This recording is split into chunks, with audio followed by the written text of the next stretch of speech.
इस्माइल हानिया, Hamas पूर्व chief, ये नाम बीते कुछ समय पहले तक अक्सर खबरों में रहता था, लेकिन कुछ महीने पहले इस नाम का अंत हो गया था। हानिया की इस साल 31 जुलाई को ईरान की राजधानी तेहरान में एक हमले में जान ले ली गई थी। वो ईरान के राष्ट्रपति मसूद पजश्कियान के शपथ ग्रहण में शामिल होने के लिए तेहरान पहुंचा था, लेकिन अचानक एक हमला होता है और उसका काम तमाम हो जाता है। इस्माइल हानिया की मौत को लेकर दावा किया जा रहा था कि ये कारनामा इजराइल का ही है, लेकिन तब इजराइल की ओर से इसको लेकर कोई आधिकारिक रूप से बयान सामने नहीं आया था। लेकिन सोमवार 23 दिसंबर को इजराइल ने हानिया की मौत की खुले रूप से जिम्मेदारी ले ली है। इजराइल ने पहली बार स्वीकार किया है कि हमास के पूर्व चीफ इस्माइल हानिया की जान उसी ने ली थी।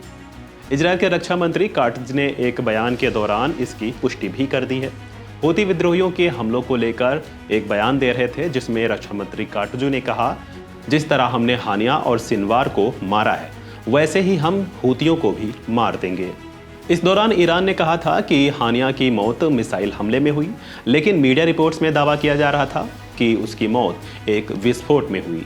हानिया की मौत को लेकर उस समय न्यूयॉर्क टाइम्स में अपनी एक रिपोर्ट भी जारी की थी और इसमें दावा किया था कि उसकी मौत के करीब 2 महीने पहले ही इजराइल ने उसे मारने की पूरी प्लानिंग कर ली थी। न्यूयॉर्क टाइम्स ने उस दौरान 2 ईरानी अधिकारी और मिडिल ईस्ट के 7 अधिकारियों के हवाले से ये दावे किए थे और रिपोर्ट जारी की थी।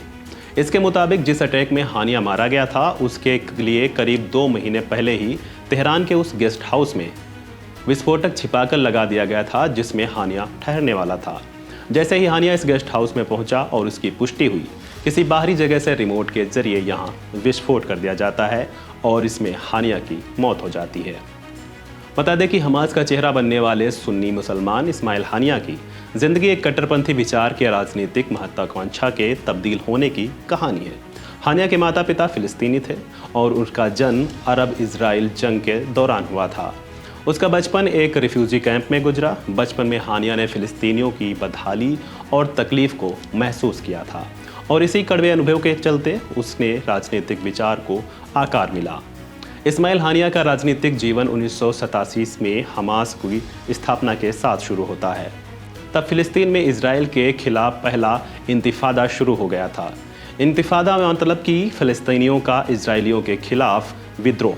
हमास में मजहबी नेता शेख अहमद यासीन के साथ हानिया के घनिष्ठ संबंध थे और इसी के चलते उसे संगठन में ऊपर चढ़ने में काफ़ी मदद मिलती रही।